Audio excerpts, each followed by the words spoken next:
There is no evidence academically that restricting the number of children who get benefits in this way leads to lower fertility rates in those income groups. Pretty much no other OECD country does this at all. And why should the children in the families, the third and the fourth children, end up living in poverty? Is that the responsible and the morally right thing for us to do? And that is the result. I mean, that is what the IFS says will happen in the next parliament. Child poverty will rise as more children are affected by the two-child policy. So let's start with one of the first decisions that are going to face Keir Starmer and Rachel Reeves when they form the government, and that is whether to continue with the two-child limit on welfare that I introduced in the 2015 budget. This is a clip of the policy being introduced. Another decision that most families make is how many children they have, conscious that each extra child costs the family more. In the current tax credit system, each extra child brings an additional payment of £2,780 a year. It's important to support families, but it's also important to be fair to the many working families who don't see their budgets rise by anything like that when they have more children. So this is the balance that we will strike. In future, we will limit the support provided through tax credits and universal credit to 2 children. The policy basically says that if you have a child born after 2017 and it's your third child or your fourth child or whatever, you don't get an additional element of child tax credit. You don't get now an element in universal credit for that additional child. In other words, the maximum amount of support you'll get is for 2 children, although you do get child benefits, the regular payment that goes to most of the country for additional children. And I think the interesting thing, Ed, isn't it, on the politics of this, we'll come on to the merits of the policy where you and I think, disagree, is that Keir Starmer last year was pretty clear that he was going to stick with this Tory policy. This is what he said on the Laura Kuenssberg show. If you have more than 2 children at the moment, you don't get benefits. Would that change under a Labour government? We're not changing that policy. You're not changing the two-child policy benefits, okay? What do you think about that answer, Ed? What was? I remember the time we discussed it and you thought it was a mistake. Look, there is a parallel here with the interview that Keir Starmer gave about Gaza and whether Israel had the right to withhold humanitarian aid in the days after the October attack, which, although he moved away from that position after a few days, it's continued to hang over him as a problem. Is that what he really believes? And I think part of the challenge here with that answer on Kuenssberg last year is that it sounded as though he was making a values argument or a principled argument and not simply a pragmatic argument about what's affordable. I mean, in the days before he gave that answer, Angela Rayner had been in Prime Minister's questions attacking the two-child policy as vicious. The then Shadow Social Security Minister, Jonathan Ashwood, had called it heinous. It's a policy which, as the IFS confirmed this week, will see child poverty rising throughout the next parliament if we carry on with it, because the thing is that poverty tends to be focused on larger families, and so therefore if you restrict the amount of money, we're talking about around £4,000 a year per child, it really hits family budgets. And child poverty has been rising, especially for larger families, over the last 6 or 7 years. Overall, child poverty has been slightly going down. Child poverty in families with more than 2 children has been rising since the policy was introduced, not only because of this, but largely because of this. And the history of this goes back to a choice between pragmatism, and is this just not affordable? And Labour now says, well, we can't make commitments which we can't pay for in our manifesto. We've not got the £3.5 billion. Or is it a matter of principle that it's a values argument that we shouldn't be paying these child payments to families with more than 2 children? And I remember, actually, the time you and I had probably the nastiest argument in politics came before you introduced the two-child policy. It was actually 2 years before, in April 2013. It was around this time, as a response to what you said, both Ian Duncan Smith and David Davis came out making the case for a 2-child limit on welfare. And it was around a guy called Mick Philpott. And this was a guy who had been sentenced for killing his children in a house fire. He was told to serve a 15-year jail term as a result of 6 of his own children dying. And you chose to make an argument linking his actions to the welfare state. And this is what you said. Philpott is responsible for these absolutely horrendous crimes, and these are crimes that have shocked the nation. The courts are responsible for sentencing him. But I think there is a question for government and for society about the welfare state and the taxpayers who pay for the welfare state subsidising lifestyles like that. And I think that debate needs to be had. I look back at what I said in response to you saying that. I said, chancellors have to think very carefully before they comment on the issues of the day. How they do so says a lot about the character of their chancellorship. That's why I believe George Osborne's calculated decision to use the shocking and vile crimes of Mick Philpott to advance a political argument is a cynical act of a desperate chancellor, the kind of thing you say. For the chancellor to link this wider debate to this shocking crime is nasty and divisive and demeans his office. And the problem for Keir Starmer is it opens those old wounds. It's one thing to say we haven't got the money, but if you are Labour, tough decisions and prudence, in Gordon Brown's language, is for a purpose. And the question is, what's your purpose? And the purpose is to make our society stronger and fairer and to tackle child poverty. And the problem with Keir Starmer, if you set your face... we had these arguments in Number 10 back in the early 2000s when we were committed to tackling child poverty, with them saying, should we limit the number of children? And we would say no, because that would mean child poverty would go up. And prudence for a purpose means you've got to stay focused on the purpose. If you set your face against the purpose, if you say, well, look, our values allow child poverty to rise, that's a real problem. And that is the position Keir Starmer risked getting into last year. Well, it's very interesting you say that you had that debate with Tony Blair's Number 10 as well, because I think there's a question of values. Let's start with the money. So this policy saves over £2.5 billion a year. So by restricting the amount of benefits we give to larger families, there's a lot of money being saved for taxpayers. At the cost of child poverty rising. Right. But the question then is you say it's not, you conflate, I would say, fairness with reducing child poverty. There are other definitions of fairness. Almost all families in this country, when they have an additional child, sit down and say, can we afford that additional child? And for almost all families in this country, when they have an additional child, it makes them poorer. But if you are in receipt of welfare, means-tested welfare, and you have an additional child, you get more money, you're better off. And you're the only group in society for whom that applies. And as a result, if you look at the number of people in Britain who have more than 2 children, it falls into 2 categories. There are the well-off who have more than 2 children, right at the top end of the income spectrum, and there are the very poorest. So it tends to be the poorest 10% and the richest 10% who have more than 2 children. And everyone in the middle can't afford to have more than 2 children. And they are the people paying the taxes. And so their definition of fairness is, why am I having to make choices in my lifestyle which someone much poorer than me is not having to make? Indeed, they're financially incentivized to have more children. And that is a definition of fairness in the welfare system, which cuts across your point, which is we should do whatever it takes to get child poverty down, and it is unconditional, our support for families.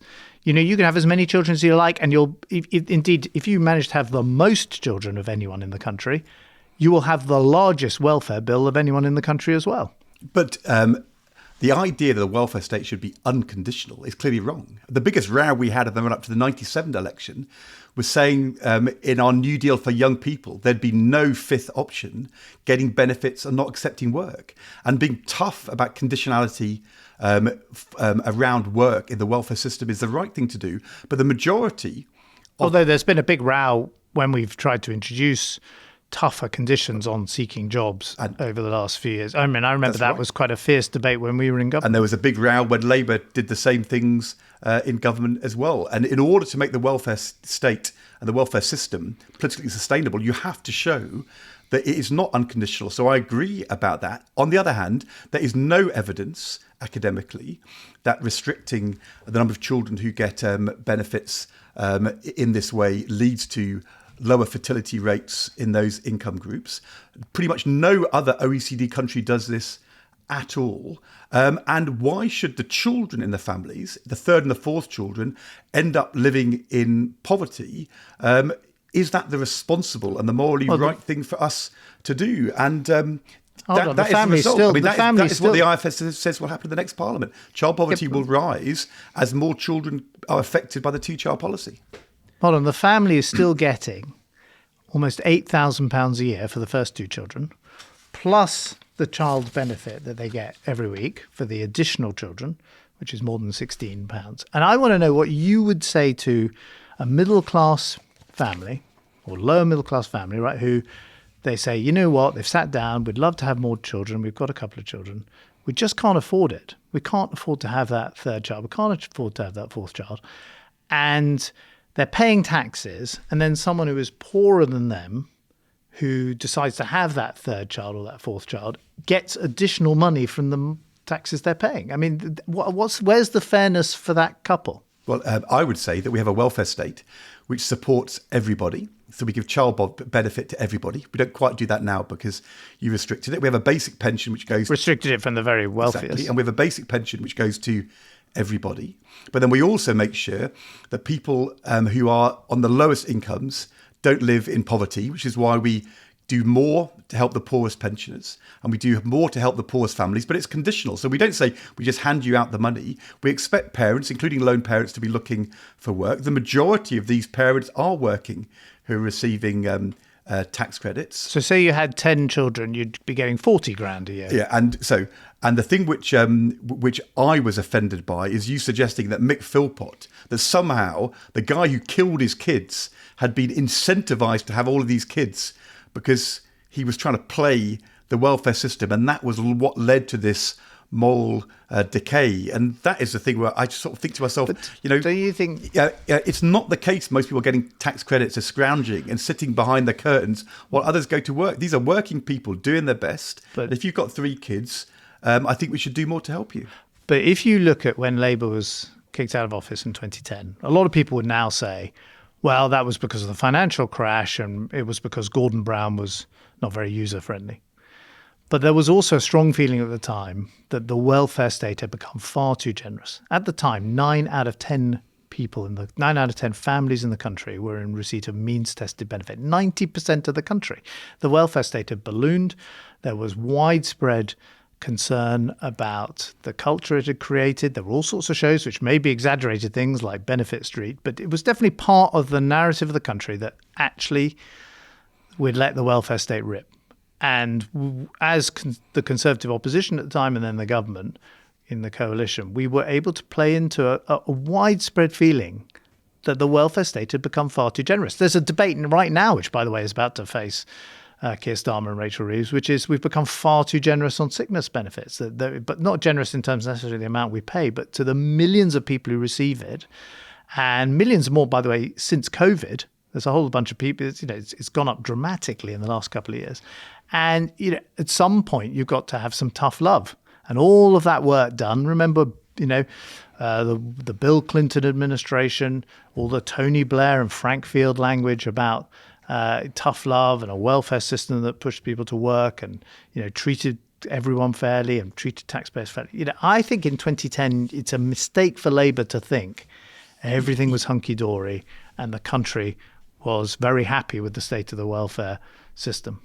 I understand that, and since then child poverty has risen and very many people have had a very tough time. It's a statistic. The child poverty is relative poverty, isn't it? It's not. It's the actual people in these families might have more material objects than they had in 2010, but relative to others in society, they've got poorer. Is your argument? It's the argument of the Independent Institute for Fiscal Studies. You say that child poverty will rise by 650,000 the next as a relative measure, unless something is done. And there is a difference in views of the welfare state. I mean, there is one view which says, let us have the welfare state only for the poorest. And the truth is that it's easier for that to become harsh and stingy and ignored and othered. And there's an alternative view, which is that we all benefit from being part of a society, and we all have a basic pension, and we all get a personal tax allowance, and we all get an inheritance tax allowance, and we all get child benefit. But then we do more to help those who, for whatever reason, because of their sickness, or because they are only earning a minimum wage job, to help them live a decent life. And that is in the end the philosophical choice. And prudence for a purpose for Labour means taking tough decisions on the economy and on public spending in order to be able to do more to deliver your view of the good society, which for Keir Starmer's party is reducing child poverty, not seeing it rise. And that is why the politics of this is difficult. It's not saying we have to make tough decisions, and it's not saying we have to have fairness in the welfare state.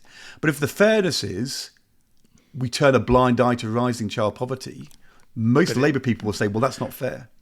The fairness is supporting lifestyles on benefits that the people who pay the taxes for that welfare system can't themselves afford. I know, and the Mick Philpott thing was a way of making the lifestyle point in a way which people still remember. I still remember, because actually, the idea that people with large families with lots of kids on welfare are somehow being kind of encouraged down. But they basically lifestyle. Remember they're financially incentivized to have more children. You're better off if you have more children, which is not the case for most people in society. But let's come. Anyway, this is sounding just like our exchanges back in the day. But it's important like because people should understand the history of this, and we were two of the people right at the heart of these decisions.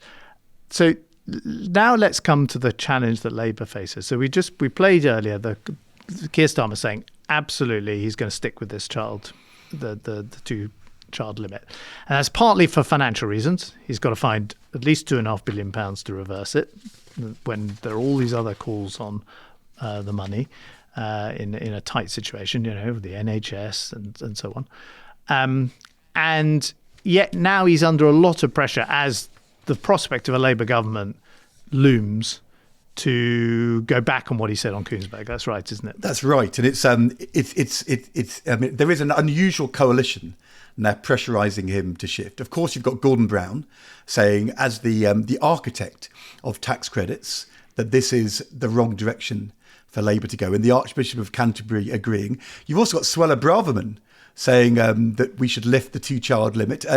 Also, Nigel Farage, partly, I think, to support families, partly maybe because they think we need more children in our society working who are born in Britain rather than bringing in labour from the rest of the world as our population ages. And then doesn't it make you a bit suspicious when Gordon Brown, Suella Braverman and Nigel Farage agree and it's all blessed by the Archbishop of Canterbury? Well, it certainly makes you think that this has, this is potentially could go in directions I don't fully anticipate. We should say it's very popular with the public, right? We haven't mentioned the people who actually, the taxpayers, we haven't mentioned the taxpayers, but it's very popular with the public. So 2/3 of the public support this policy, and around half of all Labour voters support this policy too. Getting rid of it is going to be quite hard. You're going to have to make an argument that currently is not landing with the British public. But what do you think Starmer will do?